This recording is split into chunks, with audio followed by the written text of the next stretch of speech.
Hi, I'm Will from Tested. I'm Norm from Tested, also. Yeah, today we're looking at the Razer Chimaera. Chimaera. It is, you know... That's a mythical beast. I remember from Mission Impossible. What? I can't hear you. It's a wireless 5.1 headset. It uses the 5.8 audio spectrum, 5.8 gigahertz audio spectrum. So sound quality is pretty good. I didn't experience a whole lot of dropping. Most of the time I dropped signal was actually because of something dopey I had done, which we can talk about in a minute. But the sound quality was really good.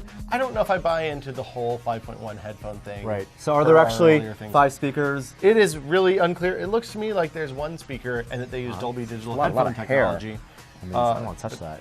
You want to put these on? No, I don't want to put them on. They're closed over-the earphones. They get really warm as you wear them for an extended period of time. And when you wear them and you have music or a video game playing, you really can't hear anything else. They do a good job of blocking out all external sound, which is part of the reason they get sweaty. It's one of the trade-offs of closed-ear headphones, closed over-the-ear headphones, is that you have to decide whether you want to be able to hear the outside world or not and get sweaty ears. It's a trade-off. So these are for the Xbox 360.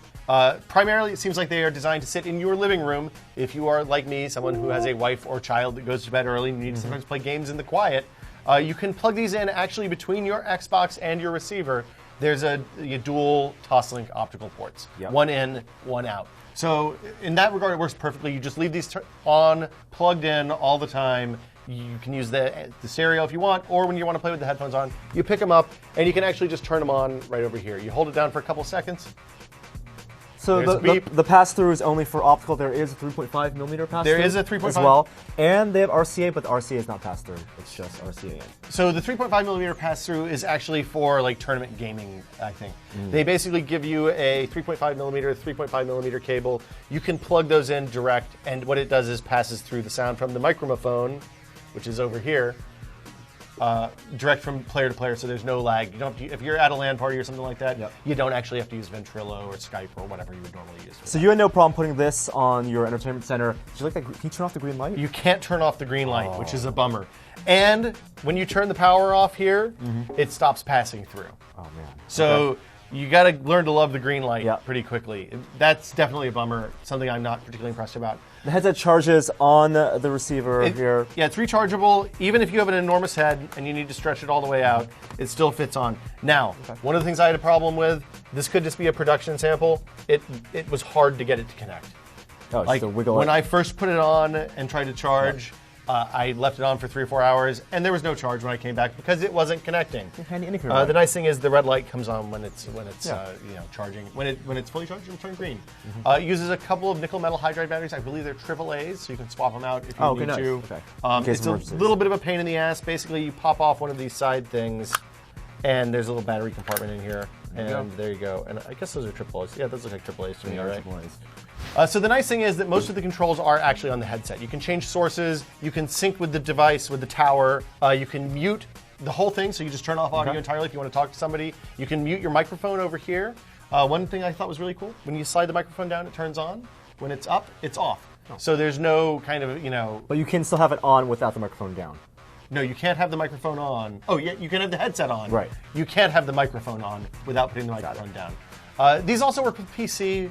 However, I don't think you wouldn't be able to use like the voice part with the PC just because of the way, because of the way it's going to work. Now you can also connect it directly to an Xbox 360 controller. Right. So if you're playing Xbox games, you want to use voice. Basically, there's a port on the bottom of the left side. You plug that into the Xbox controller, and you control the voice comm. There's 2 volume buttons on the back. The right one, which is the side without the microphone, is for game volume. The left one, which is the side with the microphone, is for chat. From the controller. So in that regard, it works really well. Basically, you can have a real no problems. Everything works as it should. Xbox headphone gaming experience on your couch. Like I said, I didn't have any problems with the audio dropping, which was unlike that Turtle Beach headset we tested last year. So people walking between the tower and the headset didn't have any problems with that. But you can't walk into like another room. I was able to get up and walk into the kitchen without having drops. 5.8 gigahertz, the higher the spectrum, the higher frequency goes, the harder it is to penetrate. So, your mileage may vary. But line of sight was long awesome. Long distance, no problem. I was able to go basically from one end of my living room to the end of the dining room. No problems at all, no drops, which is better than the controller will do typically. You just can't hear anything else. You really can't hear anything else. They block out everything. So that brings us to the next point on the Razer Chimaera. It's a little bit expensive. How much do you think this is worth, Norm? $150. Go higher. $200. That's it. $199 is what their MSRP is for these. That's definitely on the high end of gaming headsets. For $200, I'd want something that's more multi-purpose. That's where I ended up as well. So when you compare this to like the Astro A40s, which are a similar kind of over-ear design, they're not wireless, but they do have the mix amp, which lets you plug them into a PC, Xbox, PS3, multiple devices. And they do the trick with the controller so that you can get the game audio and the communication audio through into one place. But they're like $250 with the mix amp, and they're much better headphones. These are, I found, a little bit uncomfortable. They're a little bit heavy, and one of the things that drove me crazy is when you have them on, they're a little bit heavy, so you kind of tend to like go side to side occasionally, stretch out the neck. Every time you do that, you hit the button. So you either hit the turn off the sound button or you hit the power button, and it makes all sorts of horrible noises. Not awesome.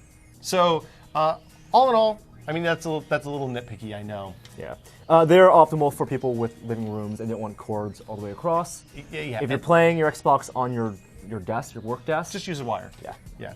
But like I said, if you frequently get yelled at by your wife for playing games too loud late at night, there you go.